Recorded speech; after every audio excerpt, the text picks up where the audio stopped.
जब हनुमान जी लंका में जा रहे हैं, लंका को ढूंढने के लिए,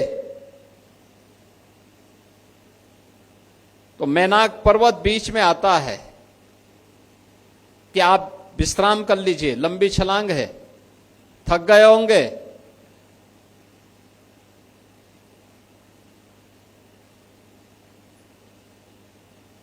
हनुमान जी तो कहते हैं कि राम काज कीने बिना मोही कहां विश्राम, मैं राम काज किए बगैर मुझे विश्राम कहां से है। और तब चर्चा होती है कि सनातन धर्म क्या है। ये हनुमान जी समझा देते हैं उसको। सनातन धर्म बहुत छोटी सी व्याख्या है, उन्होंने एक बहुत छोटी सी परिभाषा कर दी। उन्होंने कहा कि देखिए, कृते च प्रति कर्तव्यम ऐसा धर्म सनातन, ऐसा वही, यानी कर्ता के द्वारा किए गए उपकार के प्रति किसी भी प्रकार का धन्यवाद ज्ञापित होना, यही सनातन धर्म है और यही हमारी पहचान है। आज हम गौ की पूजा करते हैं इसलिए क्योंकि गौ हमारी संस्कृति, हमारी भारतीय सनातन धर्म की प्रतीक है। हम गंगा की पूजा करते हैं इसलिए क्योंकि जल ही जीवन है और नदी संस्कृति से ही हमारा सनातन संस्कृति पनपी है। भगवान राम, भगवान कृष्ण, भगवान विश्वनाथ, मां गंगा, मां यमुना, मां सरयू, इन सब की पूजा हम इसलिए करते हैं क्योंकि हमारे प्रतीक हैं।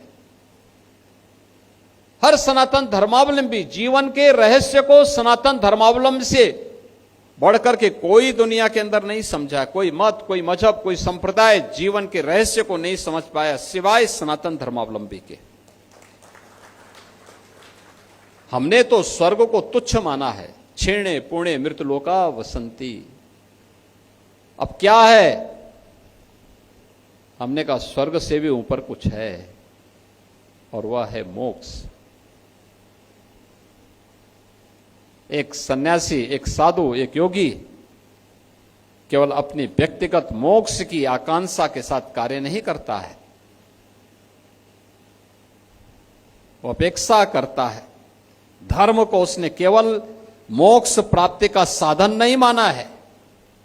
उसने कहा इस जीवन में सांसारिक उत्कर्ष के लिए कार्य करूंगा, पुरुषार्थ के लिए साथ कार्य करूंगा, और मोक्ष इसके बाद जब मैं अपने सांसारिक उत्कर्ष के लक्ष्य को प्राप्त कर लूंगा तो मोक्ष स्वतः मुझे प्राप्त हो जाएगा।